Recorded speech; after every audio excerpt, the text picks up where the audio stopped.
नमस्कार, आपके साथ में हूं तेजस्वी चंडोक नैयर। अब से कुछ ही देर पहले दिल्ली के मुख्यमंत्री अरविंद केजरीवाल ने एक प्रेस कॉन्फ्रेंस की। इस प्रेस कॉन्फ्रेंस में केजरीवाल ने रिलायंस पर निशाना साधा। केजरीवाल ने देश के 4 बड़े लोगों का नाम गिनते हुए कहा कि इन लोगों ने दिल्ली सरकार को शिकायत दी है। शिकायत देने वालों के नाम है पूर्व कैबिनेट सचिव TSR सुब्रमण्यम, वरिष्ठ वकील कामिनी जायसवाल, एडमिरल तहलियानी और ES शर्मा। केजरीवाल ने कहा कि शिकायत के मुताबिक कुछ साल पहले रिलायंस इंडस्ट्रीज को गैस के कुएं दिए गए थे। इन कुओं से गैस निकालने की लागत $1 प्रति यूनिट से कम है। सरकार से हुए समझौते के तहत 17 साल के लिए गैस की कीमत $2.3 प्रति यूनिट की दर तय हुई थी, लेकिन बाद में गैस की कीमत बढ़ाकर $4 कर दी गई।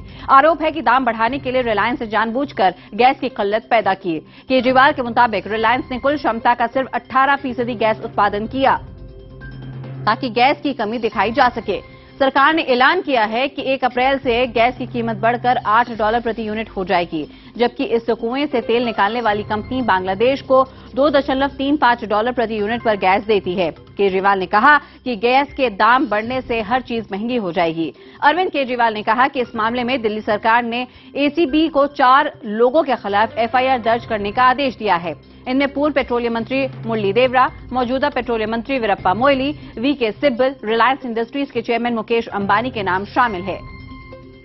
अरविंद केजरीवाल ने कहा कि वो इस मामले में प्रधानमंत्री और पेट्रोलियम मंत्री को चिट्ठी लिखकर दखल देने की मांग करेंगे। उन्होंने कहा कि अगर सस्ती गैस नहीं मिलती तो रिलायंस से कुएं वापस लेने की मांग की जानी चाहिए।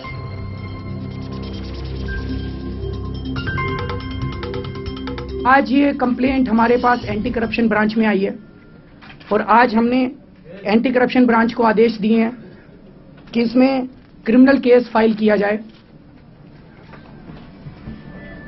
श्री मुरली देवरा के खिलाफ क्रिमिनल केस फाइल किया जा रहा है। श्री वीरप्पा मोइली के खिलाफ FIR दर्ज की जा रही है।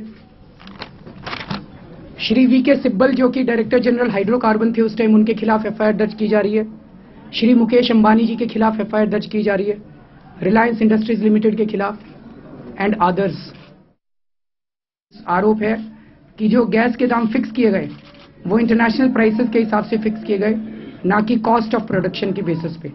बेसिकली उनको कोई ना कोई तरीका ढूंढना था उनको ज्यादा गैस के दाम देने का। और उसी कंप्लेन में आरोप है कि उसी गैस के कुएं से रिलायंस का जो पार्टनर है निको, वो आज भी बांग्लादेश को $2.34 पर यूनिट पे गैस दे रहा है। तो हम अपने ही कुएं से हमारे देश $8 पे गैस ले और बांग्लादेश उसी कुएं से $2.34 पे गैस ले। और इस खबर पर और जानकारी दे रहे हैं हमारे सहयोगी विक्रांत यादव। विक्रांत, कैसे देख रहे हैं आप अरविंद केजरीवाल के इस खुलासे को? देखिए, एक बड़ा उन्होंने कदम उठाया है। खुलासा तो हालांकि इसे नहीं कहा जाएगा क्योंकि उनके पास ये कंप्लेंट आई थी, देश के जाने माने लोगों ने उनके पास कंप्लेंट भेजी थी और उसी कंप्लेंट के आधार पर प्राइमा फेसी अरविंद केजरीवाल का ये कहना है कि उन्हें लगा कि इस मामले की जांच होनी चाहिए और इसमें FIR दर्ज होनी चाहिए।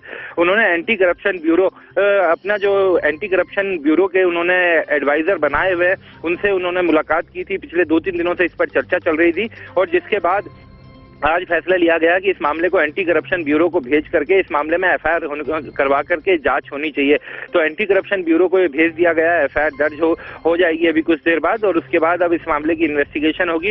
एक बड़ा कदम कहा जा सकता है कि उठाया है दिल्ली सरकार ने और एक तरह से सीधे जो कहा जा रहा था पिछले कुछ दिनों से कि दिल्ली सरकार रहेगी या जाएगी, उस पूरे द्वंद्व से ज्यादा बड़ी बहस अब उन्होंने इस चीज को कर दी है कि कैबिनेट मिनिस्टर्स के खिलाफ FIR हो गई और देश के जाने माने उद्योगपति के खिलाफ FIR करवा दिए। तो क्या इसका अंत निकलेगा? जाहिर बात है कि कुछ लोगों का ये भी कहना है कि ये केवल पॉलिटिकल मूव है और इस तरीके की बातें पहले भी सामने आती रही हैं, लेकिन अरविंद केजरीवाल का कहना है कि बिना जांच किए किसी नतीजे पर पहुंचना ठीक नहीं होगा।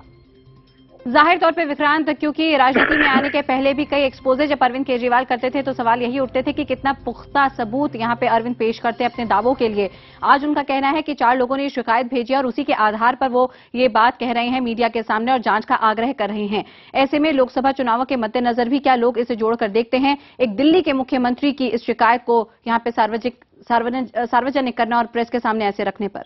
छोटा एक जो बड़ा फर्क सामने नजर आता है कि ये जो कंप्लेंट मुख्यमंत्री को की थी वो कोई सामान्य नागरिक नहीं थे, बल्कि देश के जाने माने लोग उसमें शामिल थे। चाहे हम वाइस एडमिरल तरुण तेहलानी की बात करें या फिर पूर्व कैबिनेट सेक्रेटरी सुब्रमण्यम की बात करें, या ये सभी लोग अपने अपने क्षेत्र के जाने माने नाम रहे हैं, और इन सभी ने ज्वाइंट कंप्लेंट एक भेजी थी चीफ मिनिस्टर के पास, दिल्ली सरकार के पास, जिसके आधार पर ये कार्रवाई करने का आदेश दिया गया है। तो अब जो जांच का काम है वो निश्चित तौर पर पुलिस के पास ही वो पावर है, और दिल्ली पुलिस के पास अपना एक एंटी करप्शन विंग है जिसमें भ्रष्टाचार से संबंधित मुकदमों की जांच करने का अधिकार रहता है और उसे प्रोसिक्यूशन करवाने का भी अधिकार रहता है। तो उन्होंने एंटी करप्शन विभाग को ये भेज दिया है, जाहिर तौर पर क्योंकि चुनाव का समय है, चुनाव से जोड़कर लोग इसे देखेंगे। लेकिन अरविंद केजरीवाल का कहना है कि उनके पास अगर कोई शिकायत आई है उस शिकायत पर कार्रवाई तो बनती है, और उन्होंने कोई अभी एक्शन नहीं लिया, बल्कि ये जांच करने का निर्देश दिया है कि इस मामले में इन्वेस्टिगेशन हो और जो इन्वेस्टिगेशन का नतीजा हो वो सबके सामने आए।